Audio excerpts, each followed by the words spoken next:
Good afternoon and welcome to this Social Care Recruitment Hub webinar. I'm Simon Jones, the Director of Communications at Westco.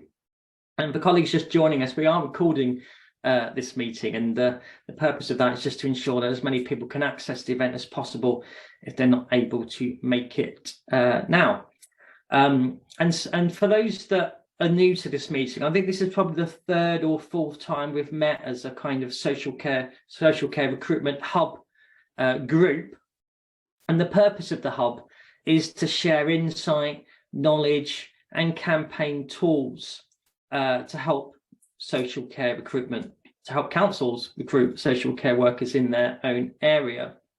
And in this meeting, we're going to hear about a research project that's being planned in the West Midlands, which is all designed around getting more knowledge around perceptions of social care. We're going to look at some live campaign data from live social care recruitment campaigns that are underway and looking at the lessons that we can draw from that data. We'll be hearing from our friends at the Council Advertising Network, who've been running recruitment campaigns for many years. And finally, we'll be looking at the type of support that's currently available through this hub to help you when it comes to your own recruitment requirements. Please do feel free to come in at any stage of any comments or questions. Just use the chat facility, and we'll try and get through to those as many of those as possible. We'll also make sure that we share all of the content that you see today after the meeting as well, so you can access it easily. So that's today. We'll kick us off. We're going to bring in Richard James, who's from the National Institute of Health and Care Research, about that research project that's being planned. So, hi, Richard. Hi, good morning, everybody. Tell us about the research project and why it's important. Well, so to start, I'm the Research Development Manager for the National Institute for Health and Care Research. But before working for the NIHR, I led research and development projects in Shropshire Council, specialising in projects around social care and sort of digital and data analytics. And a few years ago, catalysed by COVID-19, the National Institute for Health Research changed to the National Institute for Health and Care Research. I think when people really started to wake up and recognise that you cannot say health and social care in two separate breaths, which I think went on a lot before.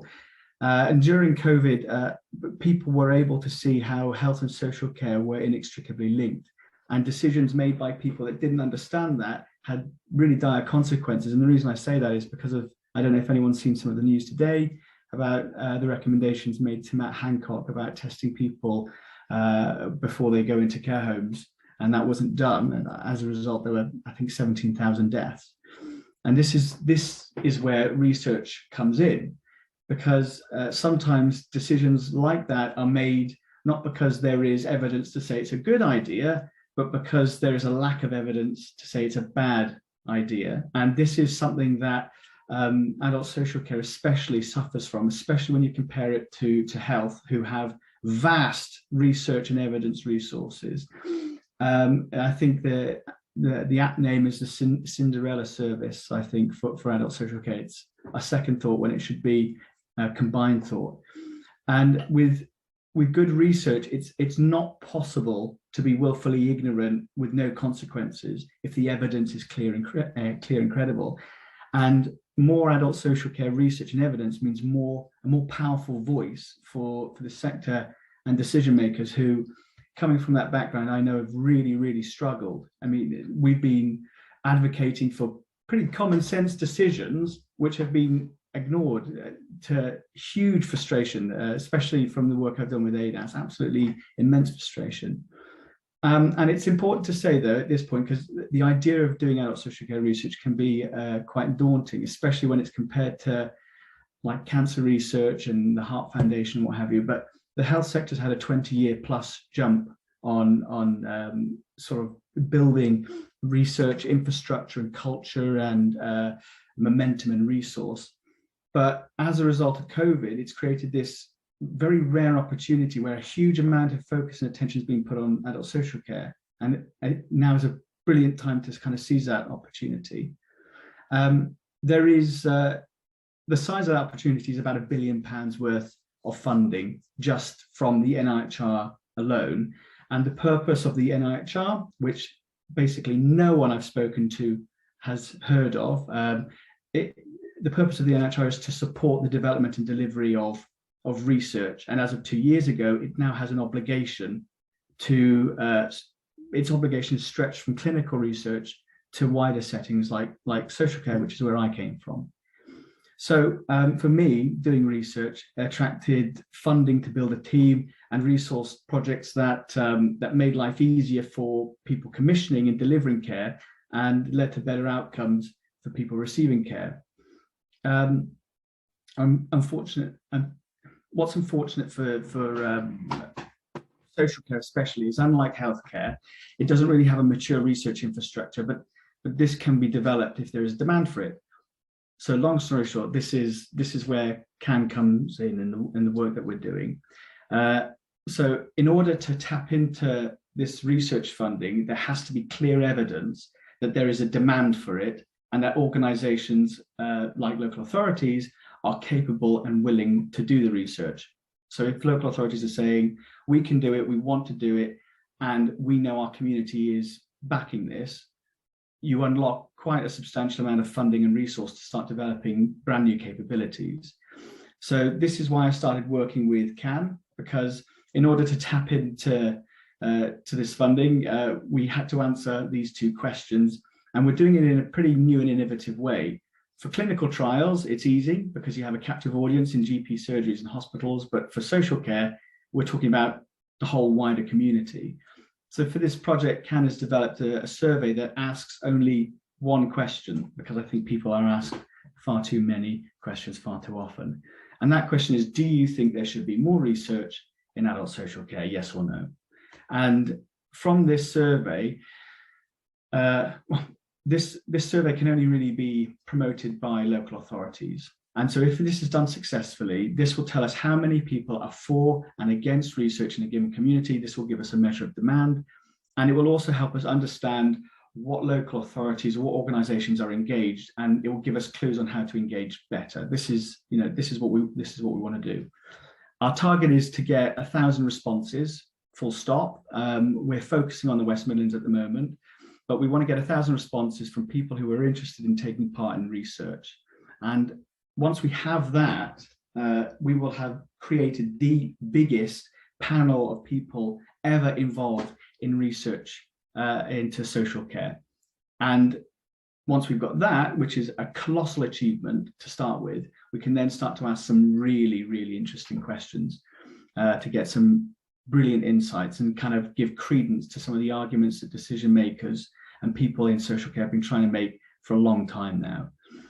So this work, it's only at the very start, but it's about strengthening the voice of local communities, giving them a new avenue, a new communication tool, if you will, and improving the credibility of local government, giving decision makers greater authority in discussion with health and social government colleagues. So it's giving them the weight of this evidence.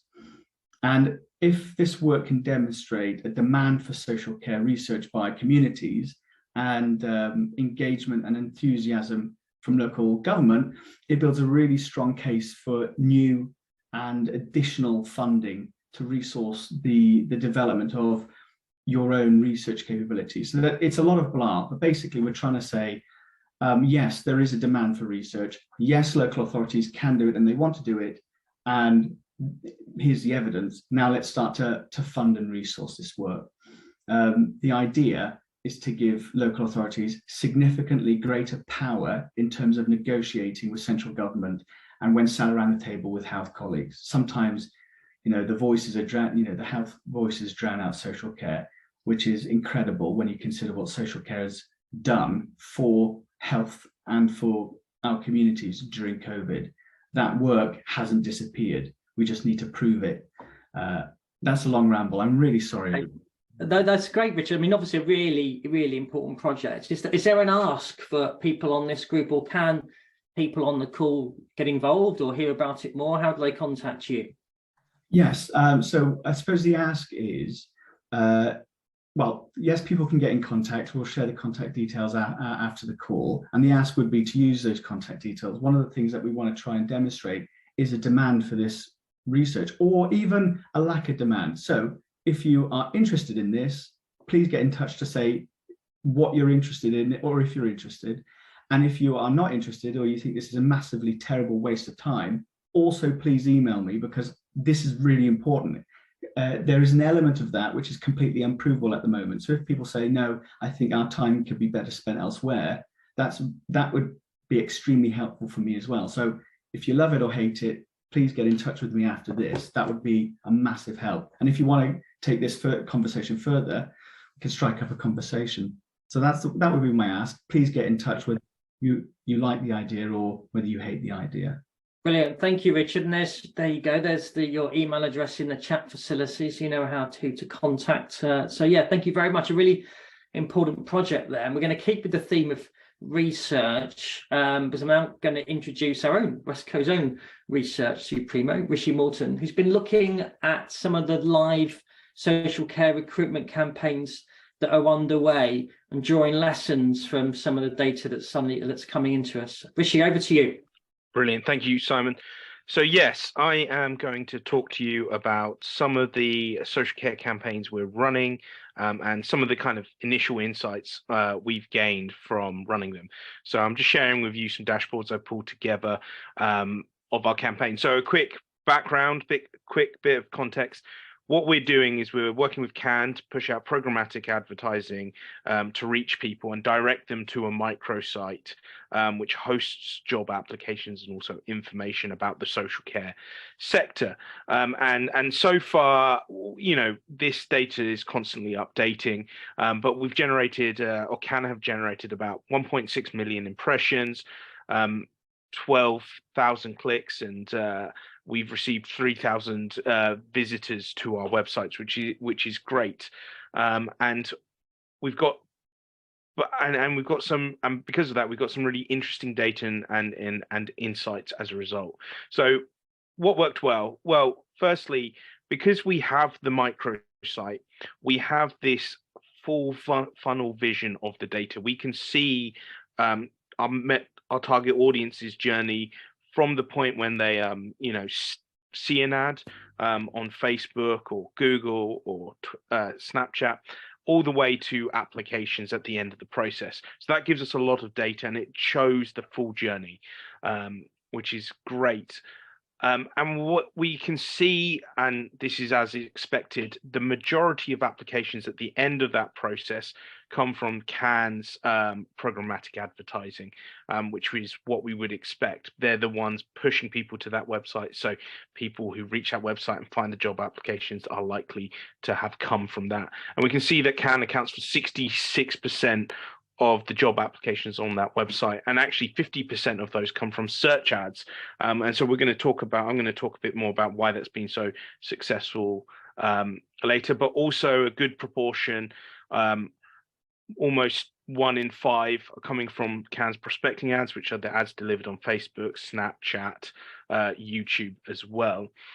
And then we've got some information here about the kinds of jobs where the job vacancies we have, but also the job applications we've received. And I think one of the good things, the headline findings here, is that for the jobs where we've got a high number of vacancies, the types of jobs where we've got high numbers of vacancies, so like care roles at home and support worker roles, we're also receiving a good amount of applications, a corresponding amount of applications, which is good. What we can see is some of the more difficult jobs, less popular, supported living, we're not receiving as many applications, and we're thinking about how we can address that going forward. But also those are the kinds of jobs which people take more time to think about before they consider applying. So this is only the start of these campaigns, and so we can see that there's going to be some jobs are going to have longer lead times than others. So why did search work so well? So I think the thing to remember with search advertising is search search ads are delivered to people because they type in relevant search terms. So can targeted people who were searching for jobs in these areas, and also specifically social care jobs. You can see here almost 50% of the 50% of the search terms used were job vacancies, search terms related to job vacancies. So we can see that we're reaching a lot of people who are interested, who are actively looking for work. And what that means is they're further along the funnel. They're in the active consideration phase. They're hunting for jobs. And so when they see a job that fits their profile, fits their interest, they're likely to apply for it in a short amount of time period, which is why we're seeing large numbers of job applications, a high proportion of job applications from search ads.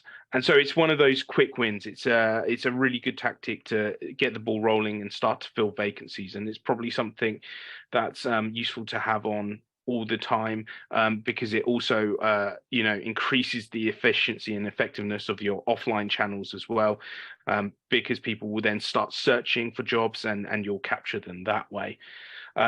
It generates less impressions because obviously it's focused on people who are already hunting for jobs. So it's less about raising awareness, but more about converting people at the end of that funnel. So that's worked very well. And considering the short amount of time these campaigns have run so far, it's one of the good quick wins that we've had. In terms of the other tactic we're using it's prospecting. So it's targeting people who match the profile of our target audience or share similar interests, and sending them ads on Facebook or Snapchat, YouTube, and on websites as well. This tactic is more about raising awareness. It's about reaching large numbers of people, introducing them to the social care sector, and raising their interest and engagement in that topic. And so we're delivering a large number of impressions to these target audiences, and we can see very strong click-through rates, so clicks onto the website. North of 1% is always a really strong click-through rate, and we've got good click-through rates of 2 to 3% as well, which is demonstrating quite good performance. And then we've got very high interaction rates, 19 to 27, like to 30% really. So this is demonstrating that we're doing a good job of kind of raising awareness and engaging people. And if they go onto the website, there are audience pixels there as well. So while they're not necessarily converting at this point, we have the opportunity to go back to them and remarket to them, and continue to build their interest and awareness of the sector to the point where they can fill roles. So that's kind of a headline findings of what the kind of data is telling us at the moment and how our campaign's working. And we're going to just keep an eye on this. And as we introduce more campaigns into this pool, we'll get more insights and more find out what works well and find out how we can improve and optimize these campaigns. Thanks, Richie. Good stuff. And we'll be sharing some examples as well of some of the creative shortly that Richie was looking at in terms of seeing examples of ads that are working well.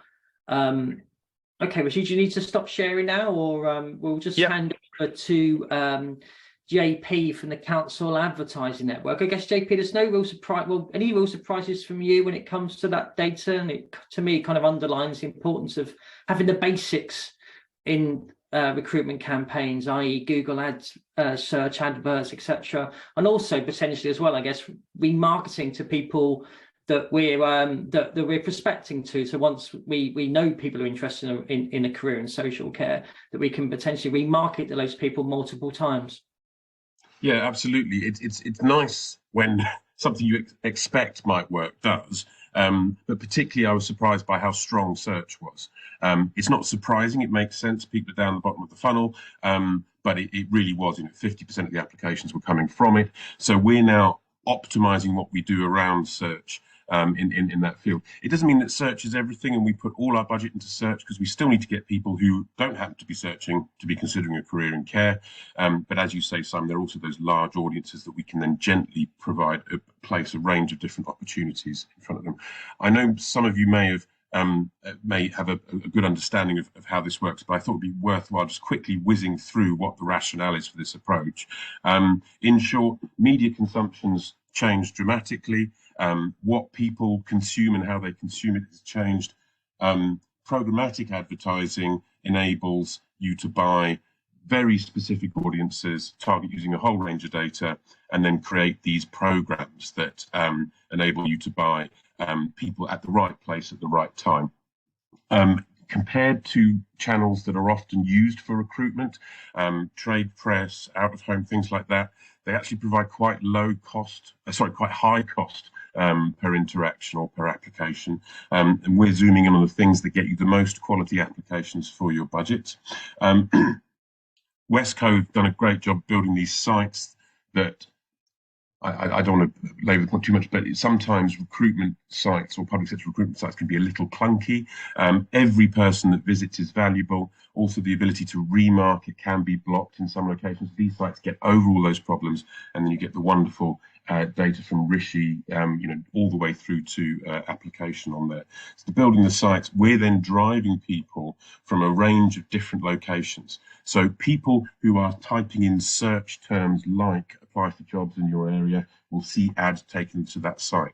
When people are looking on sites like CV Library, this ad space here will be promoting your landing pages. When people are looking on YouTube at videos like how to write a CV and things like that in the right location, in the right sort of income level, we can be suggesting they come and have a look at roles here. And then when that's all running, you can then see which adverts are performing better, like Rishi was demonstrating earlier on. You can also see which search terms people are typing in as you go. So you can then tailor what you're doing more. And it's this bit around search that we now want to spend lots of time on getting much better at. So we have a tool here that we use regularly, and we put in a range of different sort of approaches or tactics around, vocationally motivated, socially motivated, whether they're looking at care or consideration around a job. And then we're able to show in any location, oh no, we're not, it's broken, sorry. We're able to share in any location what the search volumes over the previous long period have been. Now, what we're doing for anyone in the Social Care Hub is in this month, as we get to grips with this technology and make it better, we can do a free report for your area around social care recruitment and the jobs market generally, so from the recruitment angle, but also from the angle of demand management. I think directors of adult social care might be interested to see what their populations are actively searching for. And so we've created, again, a range of different areas like assisted technology, care homes, early intervention opportunities, people concerned about finance, people looking at information around unpaid carers. Now, this is the UK-wide view, but we can zoom in on certain areas. And if you want your area, if you want a report like this for your area, just let us know.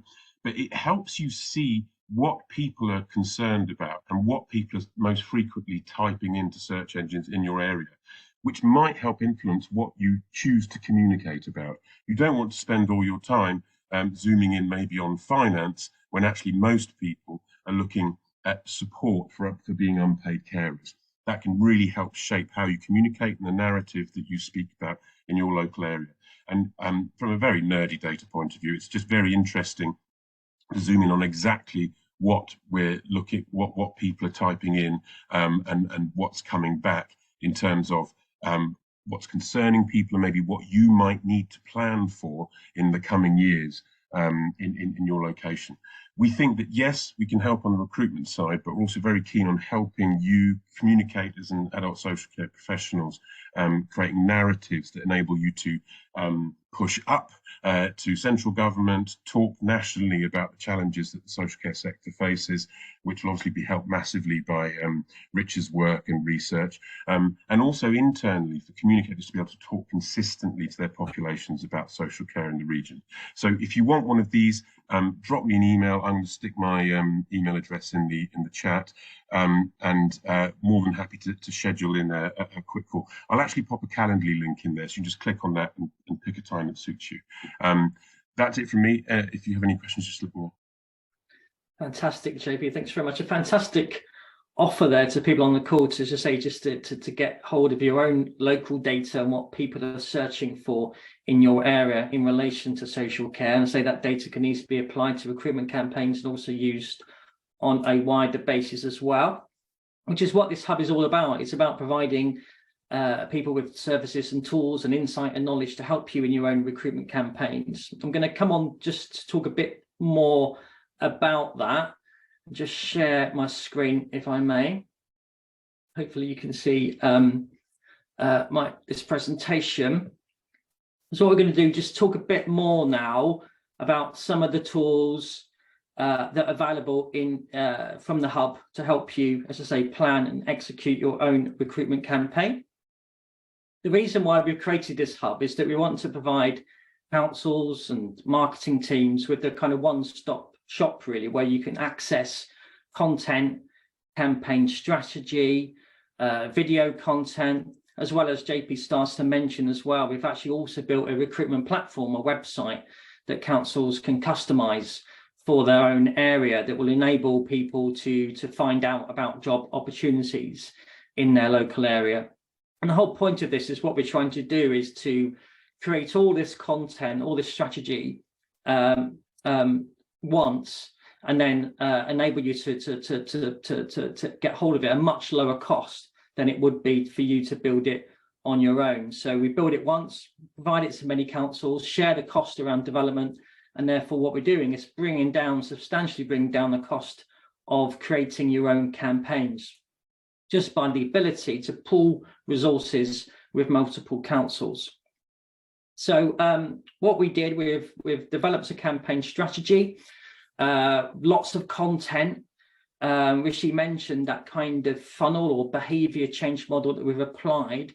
And what we have is a whole host of content that's capable of really building awareness in your local areas around careers in social care, to then convert that awareness into getting people to really consider the benefits of a career in social care, and then converting that consideration into people going on to search for jobs and then apply for jobs. What we've done is build content around every stage of that funnel to encourage people to go on to apply for a job in social care.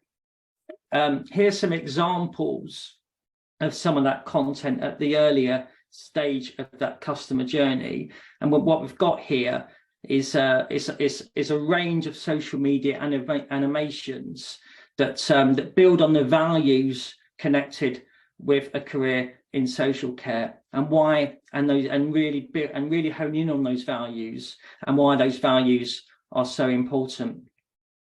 Moving on, we've done some playful creative that gets people to rethink about the people that they will be supporting, people that they will be caring for. Spend your day with a fashion icon, spend your day with a rock star, really looking at the kind of the lives of people who you'll be caring for, and looking at the kind of colourful backgrounds that many of those people will have. In the later stages of the funnel, we've been doing some work around re-looking or reimagining what those job adverts should look like. Be human resourceful, social experts wanted, delivery managers wanted, and again, using traditional job adverts, but applying a social care lens to those adverts in order to get people to really think about a career in social care. We've also got lots of case studies, long and short form video, hearing from people firsthand who are delivering social care services, who are in a range of jobs, talking about why they entered social care as a career, the benefits of a career, what their work entails, and really kind of encouraging others to follow their path as well. And this content can be used on social media. It can also be used on your own recruitment platforms as well. And finally, just to sort of, JP mentioned, we've been building and have built a number of recruitment platforms for councils. And again, the idea here is to build it once and provide it to as many councils as possible at much lower cost than it would be for you to access to build it on your own. And these recruitment websites are all designed to give people the information they need to make about a decision to find out about the career opportunities in social care, but also then to go and find out about the jobs that are available in their local area, jobs from the council, but also from your providers as well. And just to give you a flavour, all that campaign strategy, all the content I talked about, and the recruitment platform is available to access for less than £5,000. And the reason why it's so cheap is because we're sharing the development costs of all that work with multiple councils. At the moment, we've got about 10, 15 councils that are either plugging into it or about to join the hub, and to sort of, to take advantage of all of those all that development work that has been that we've produced. That's the purpose of the hub. As I say, it's to provide councils with the ability to pull budgets and expertise in order to deliver the campaign at much lower cost than otherwise we'd be able to do. I'm just going to pause there, really. If anyone has got any comments or questions, please feel free to put them in the chat. But what we'll also be doing is sharing all of this after the call as well, so you can get to see the campaign toolkit, you'll get to see all the content that's available, you'll get to see some live examples of the recruitment platform as well, and we'll be sharing Rishi's presentation about what the campaign data is currently showing as well. So I think we're more or less there when it comes to time. So the only thing left to do is to thank you for your time. And please do feel free to get in touch with us if you want to hear about anything, if you want a one-to-one conversation either with myself or with JP. Again, we'll be sharing the contacts with you after the call as well. So thank you very much and have a good rest of the day. Take care. Bye-bye.